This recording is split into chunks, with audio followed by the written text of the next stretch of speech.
Hi, guys. Welcome to our daily encounter. In our Old Testament reading, we have the rebellion of Korah against Moses and Aaron. In our New Testament reading, we have the people, that is, the chief priests, wanting to crucify Jesus Christ. And there's a lot of parallels between these two stories. And one of the main parallels between these two stories is the motivation behind these people. And the motivation is, of course, envy.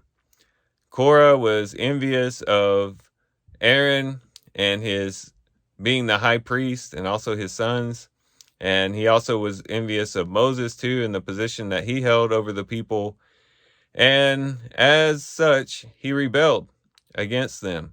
Uh, Korah was cousins, or was a cousin of both Moses and Aaron. He too, just like them, was a descendant of Kohath. And yet, Aaron receives the priesthood, but Korah does not. And so he seems to be getting very envious about this. Moses kind of brings this out in verse 8 of Numbers 16 and following. It says, "And Moses said to Korah, 'Hear now, you sons of Levi, is it enough for you that the God of Israel has separated you from the rest of the congregation of Israel to bring you near to himself, to do the service of the tabernacle of the Lord, and to stand before the congregation and minister to them? And that he has brought you near, Korah, and all your brothers, sons of Levi, with you? And are you seeking for the priesthood also?'" So there he's showing how Korah was wanting the priesthood as well. And he was envious of the fact that Aaron was the one with the priesthood, and he wanted that for himself.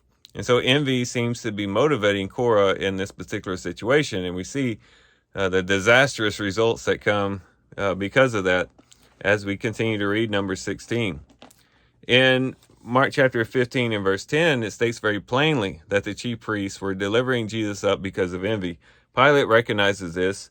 Again, in chapter 15 and verse 10, it says, "For he," that is Pilate, "was aware that the chief priests had delivered him up because of envy." It was pretty obvious why they were motivated to get Jesus crucified. It was because of envy. Jesus had a great following. He was very successful in his ministry, and the people were joining themselves to him, and he was speaking out against the religious leaders at the time and all these things, and they were becoming envious of Jesus's position and his the type of, or the way that the people were viewing him and that sort of thing. And so they were envious. And so both of these stories kind of impress on our hearts just how dangerous envy is. If you think about it, envy is what got Jesus crucified. That's a very serious thing. It was a motivating factor behind Jesus being crucified. And so if we think of it in light of that, we can kind of conclude that, you know what, envy must be a pretty serious thing. It must be something that we should avoid at all costs. And envy is one of those sins that can sneak up on us. Probably generally speaking, most of us probably don't even think that we're very envious people. But there might come a point in time when someone comes around who perhaps has things that we don't have, but we wish we did have, or holds some position that we don't hold that we wish we held, or perhaps has some type of talent that we wish we had, but they have and we don't, that there might stir up within us a little bit of envy.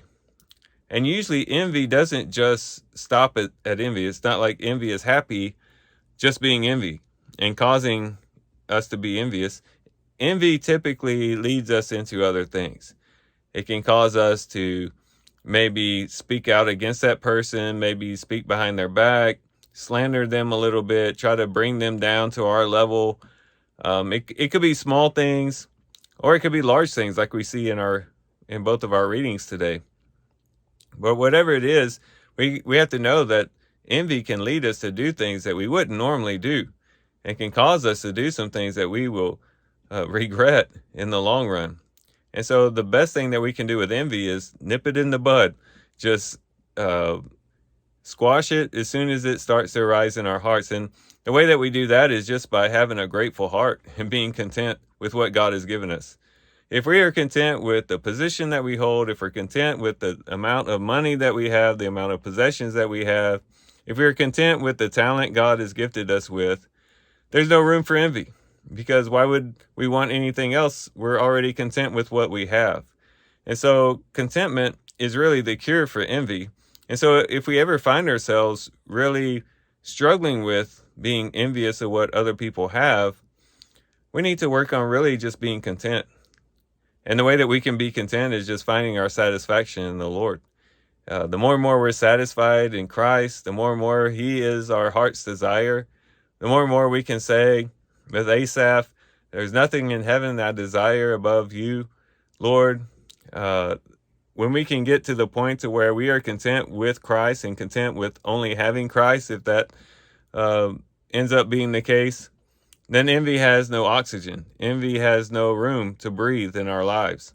And so let's have our hearts in the right place. Let's be content with what we have in Christ. Let's be content with the talents He's gifted us with, the level of maybe possessions that we have, or the position that we might currently hold. Let's allow contentment to suffocate envy, so that we don't fall into the trap of doing things that we will later regret. We see that with the example of Korah. We see it with the example of the chief priests, and it ought to serve as a warning for us in our day-to-day activities. So here's some things we can think about and reflect on as we do our readings today. With that, guys, I do thank you for watching the video today. Hope you guys have a great day. Love you guys. God bless.